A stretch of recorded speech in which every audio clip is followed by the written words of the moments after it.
સત્ય છે એ સત્ય છે બાપુ.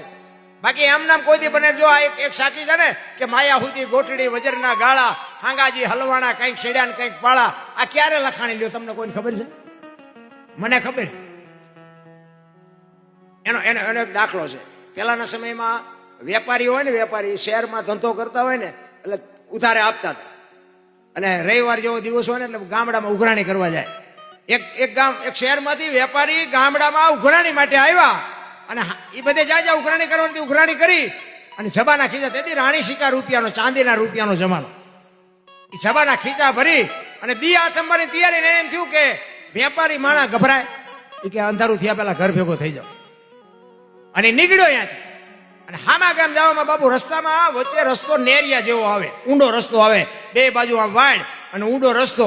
એ રસ્તામાં ઉતર્યો ને તો સામેથી એક રીંછ આલ્યું આવે. હવે રીંછ આમ આવીને રીંછ ઉભો રહ્યો, અહીંયા આ વેપારી ઉભો રહ્યો. વેપારીને એમ થયું ઓલો રીંછ મને મારી નાખશે, રીંછને એમ થયું ઓલો માણા મને મારી નાખશે. બે જણા હલવાણ. હવે રસ્તો હાંકડો હતો બાપુ, એક આખા પાછા થઈ શકે એવું નહોતું. પણ બે થોડી થોડી હિંમત કરી.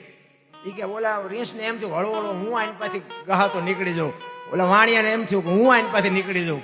અને બે ધીરે ધીરે ધીરે ધીરે આવ્યા ને, બે પડખે પડખે થયા ને, બે ની ચાર નજર ભેગી થઈ ને તો ઓલા વેપારીને એમ થયું કે અમારો દીકરો મારી નાખશે. એટલે એને કાન પકડી લીધા.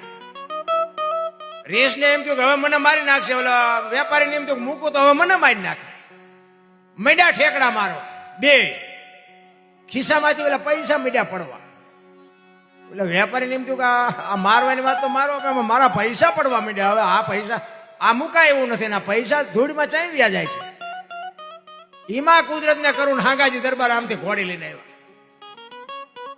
બાપુ થોડાક શેટા રહ્યા ને, વેપારીએ કીધું ઈ કે બાપુ રીંછને કે જો ખંખેરવું પૈસા ખરે.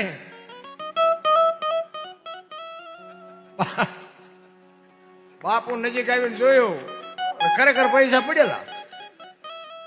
બાપુ કે અમારા ગામની સીમનું છે ને તું શેનો ખંખેરા? કે તો હાલો બાપુ. ઘોડીએથી બાપુ ઉતર્યા અને બાપુને પકડાઈ દીધા.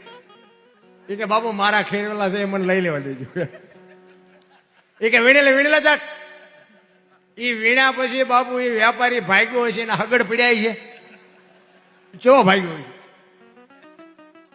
ઈ બાપુ પૈસા લઈને નીકળ્યો. પછી બાપુ મીડિયા કઈ ખેરવા.